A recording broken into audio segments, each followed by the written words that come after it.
Hi everyone, with me today is Nicolas Bacca, co-founder and innovation lead at Ledger. Welcome. Oh, thank you, and thanks for interviewing me today. Let's start off with a few questions about you. And the first question is, when and how did you first get into crypto? Sure. I first got into crypto in mid-2012. So I had been playing with smart cards, which is a French carte à puce, for a very long time before this. So smart card is something that you all have in your pocket. You have one in your banking card, in your passport, in your phone usually. But it's a tool of the government. So it's a tool that holds secret, and it's not secret that you can change yourself. I mean, you are not able to run your code into a smart card before we brought this innovation to the people in 2012. So I would say that before I got into crypto, I was trying to open the smart card and then to find really a need for it. And I couldn't really find a need for that until I stepped into Bitcoin. And then I realized, well, if we want this to grow, if we want people to be able to really own their key, we should provide them the tool to do that. So I had a solution in my pocket, I would say, as an entrepreneur. I couldn't really find a use for it, and it clicked immediately with crypto. So I was all into Bitcoin when I started with that. And then, well, I understood what I could bring to Bitcoin by designing this product. Mm-hmm. Cool. What's the craziest thing you have ever done or experienced in crypto? The craziest thing, yeah, it's a pretty good question, because I think there are crazy things happening all day. I think maybe one of the craziest one is probably the first one that we saw when we had a proposal for the DAO in 2016, which was one of the first DAO to run on Ethereum. We were probably one of the few people who took this seriously and had a proposal to run a hardware wallet. And one day, when the hack happened, we were there. We were just looking at our screen and finalizing the proposal with lawyers. We realized that the DAO was getting drained, and everybody was in there, we didn't understand anything, and everybody stopped doing what they were doing and tried to understand, the aftermath of that. And that was super confusing at that time, because people were running everywhere. People were just asking to stop the network, to spam the attacker, and so on. So I would say that was a pretty crazy day. So that was the first one. So it's one I remember very vividly, because it's probably the craziest one we saw. After this, I have seen a couple crazy days in crypto. And especially lately. With all the collapse of the centralized things that is happening right now. But yeah, I would just say this was the craziest one. Mm-hmm. Yeah, sure. Looking back at your career in crypto, is there anything that you really regret? Any decision that you have made? Anything like that?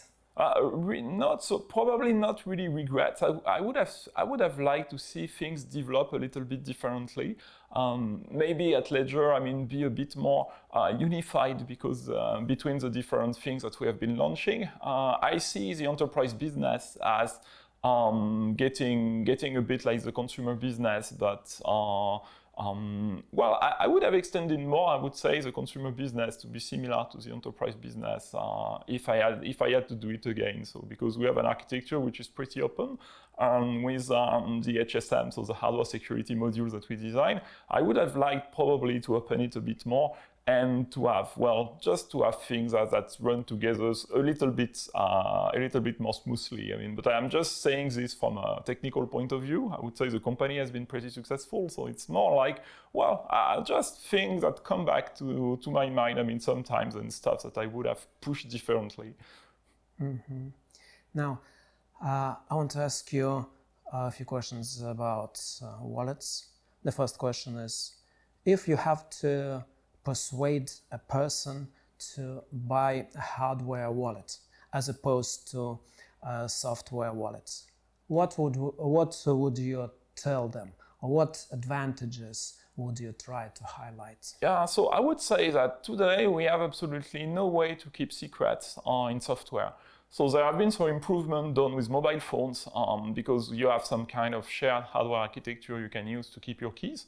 But most of those have been broken. So if today you are running a software wallet, you are putting your keys at risk. So that's the thing. I mean, you have people who have tried to do this creatively with, for example, with MPC. But if you look at how MPC is implemented, in the end, the attacker can just attack the point where users are giving all the confirmations.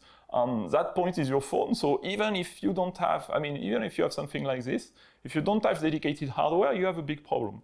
So hardware wallets are not solving all problems, of course. I mean, you should still pay attention about what you're signing. I mean, because it's not because you have a hardware wallet that you can just click blindly, I mean, on it and sign everything. So that's very important to remember as well. But at least you have one less problem, which is you are not vulnerable to malware anymore. So that doesn't solve everything, again, but that solves something very important. And then you still need to apply some good digital hygiene, I would say, even if you have a hardware wallet. And the second most important thing I would say to people after buying a hardware wallet is to keep your 24 words or to keep your mnemonic to yourself. Because if you buy a hardware wallet and then you end up running on a website because you're waiting for an airdrop or whatever, and entering your mnemonic on this website, you are going to lose your crypto. So that would be the two most important things I would say to a newcomer. Buy a hardware wallet, of course, well, buy a ledger because that's where, that's the most open one in my opinion and the most flexible one. But then, yeah, still pay attention to what you're doing because it's not a silver bullet. Mm-hmm. Sure. I recently seen a report saying that sales of hardware wallets are actually on the rise, and probably allegedly because investors are withdrawing their assets from centralized exchanges. Do you have any comment on that? Yeah, I would say that's completely true. So I'm looking at our sales revenue and it completely matches this. So I am comparing this to 2019, for example, when we had the bear market, a very violent one, I mean in 2018, 2019.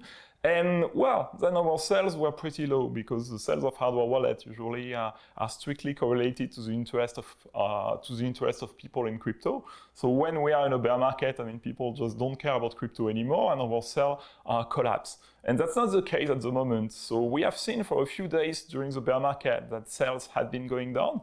And when we had the first news about, well, all the Terra mess and the FUD on Coinbase and other things, I have seen the sales going up again. So so I would say that, well, of course, I can't check the correlation and it's always easy to be right. I mean, after the event, when you look at something like this or when you trade or whatever, but that strongly, I would say, that strongly shows that something is different this time. So I would also say that this is because people are understanding that they don't want to put their assets in centralized places anymore.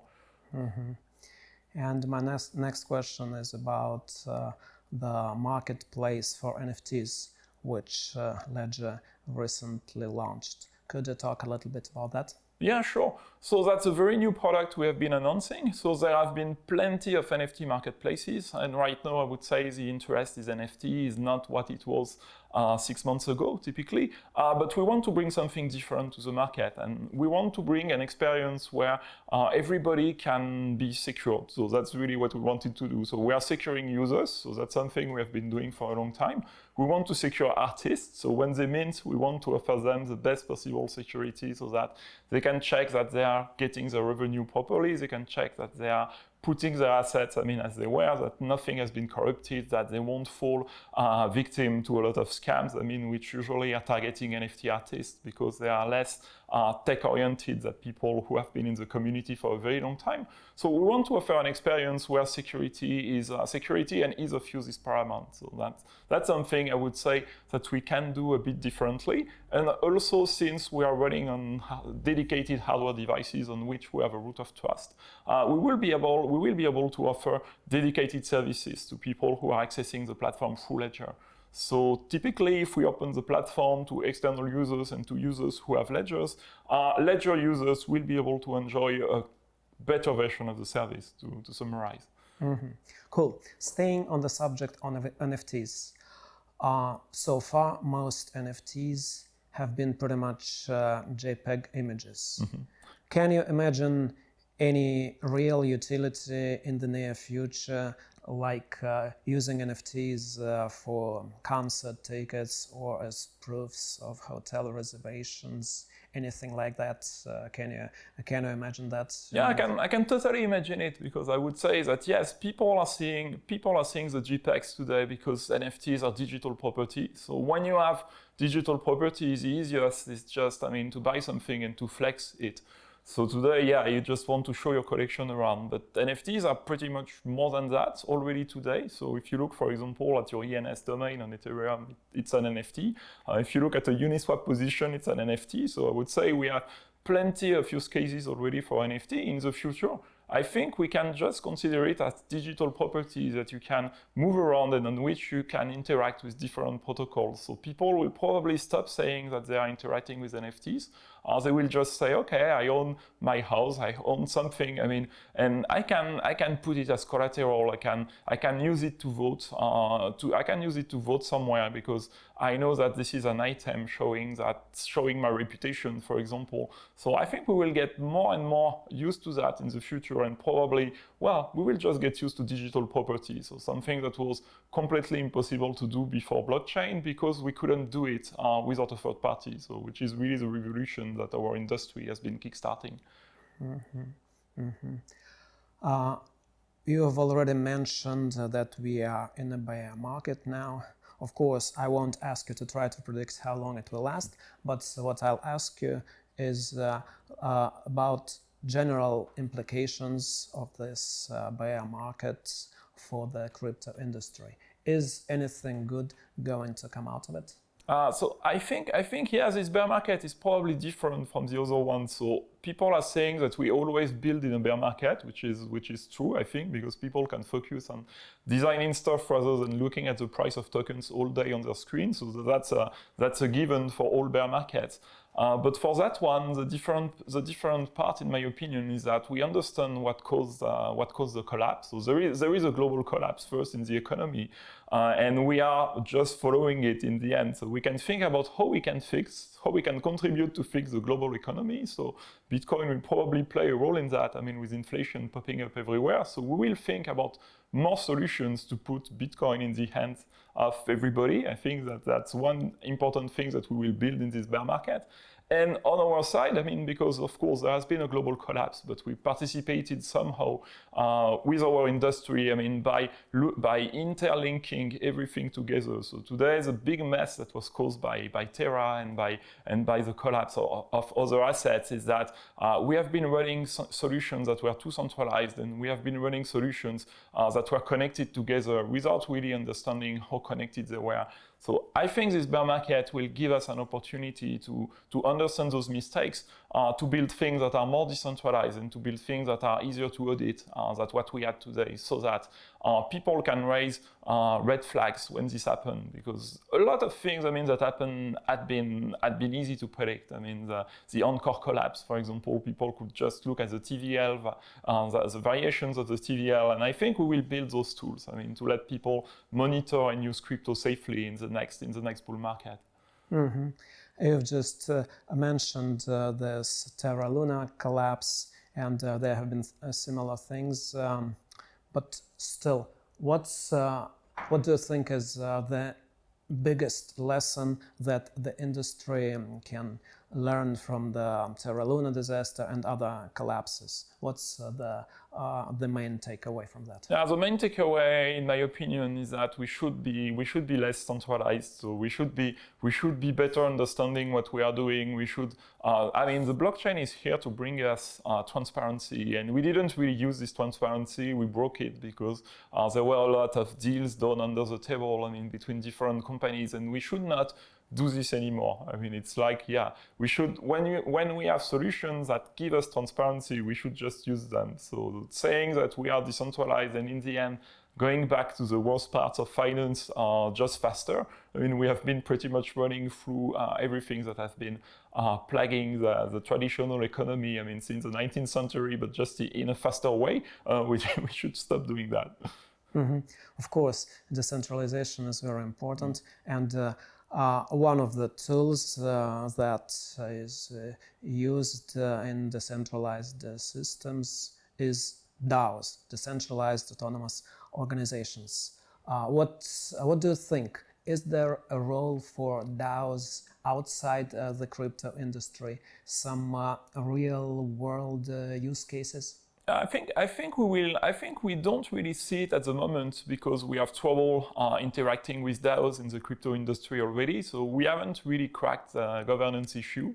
So we want to have more people participating in DAOs. I would say it's very similar to the political system today. We have to fight voters' apathy. So we have to motivate people to vote, and we have not yet succeeded to do that in DAOs. And so today, I haven't really been impressed by the governance of DAOs. So most of the time, you have a few people that are holding most of the votes. In other times, it's fully decentralized, but maybe in a way that can look a bit messy, because if you end up, you have two extremes, I would say. So either you have a few people who are already designing all the decision and just using the DAO to stamp it. And on the other extreme, you have a DAO voting for every single thing, like, okay, should I buy coffee?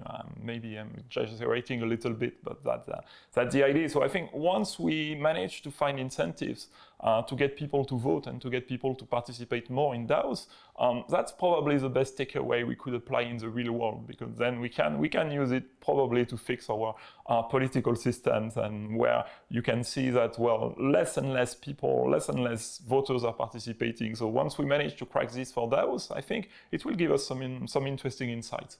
Mm-hmm. Cool. And also, I want to ask you about crypto regulation. In your opinion, what kind of a crypto regulation would be ideal? Yeah, so I'm not a lawyer, so I won't give very specific options, but I would say that first we need to be kind with regulators, and we need to explain them exactly what our industry is doing, and we should be pretty humble and explaining the mistakes as well, because technically speaking, it's quite complicated. It's advancing at a very fast pace, and the worst thing we could have today, I would say, is to have a copy-paste of the banking regulation applied to crypto. So we should have dedicated sandboxes, we should have ways to make some experiments. Of course, we should be more, we should maybe move a little bit slower when we are discussing with regulators.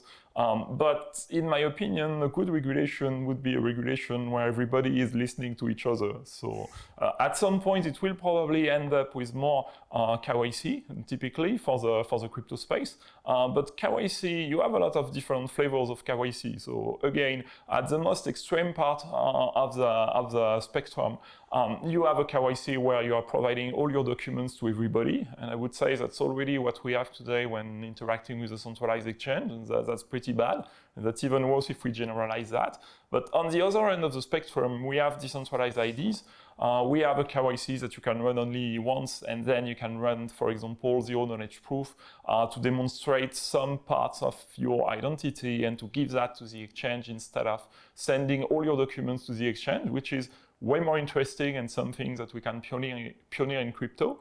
And I would say, again, a bit like what I said before with the DAOs, crypto can help fix issues in the real world. So if we manage to do that with crypto, if we manage to see that, well, we can have smarter KYCs, we will be able to have those smarter KYCs in the real world as well, because it's still very messy today when you open a bank account. It's exactly the same thing, and crypto can help fixing this. So I would say that with smart regulation, where everybody speak to each other, we can take some of the things of the real world, and help fixing it as well.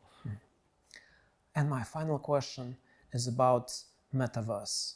So far, it's been pretty much a buzzword, but what needs to be done to turn it from a buzzword into real use cases? I think we need to get back to basics on this, because of course when you say metaverse today, people are seeing, people interacting in virtual universes with headsets and so on. And I think we should just say that, we have been living in the metaverse since the 80s probably. When we were interacting on IRC, it was still a metaverse, because the metaverse is nothing but an interaction of humans together.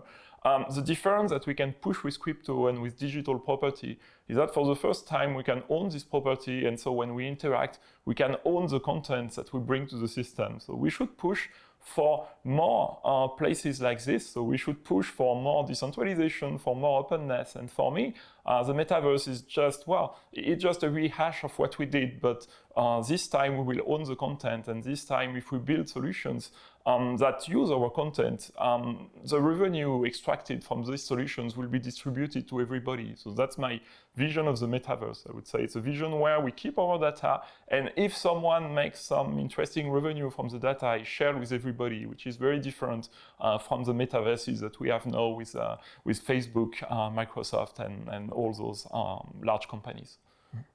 Thank you, Nicolas, for your insights. Thank you for joining us. Yeah, thank you.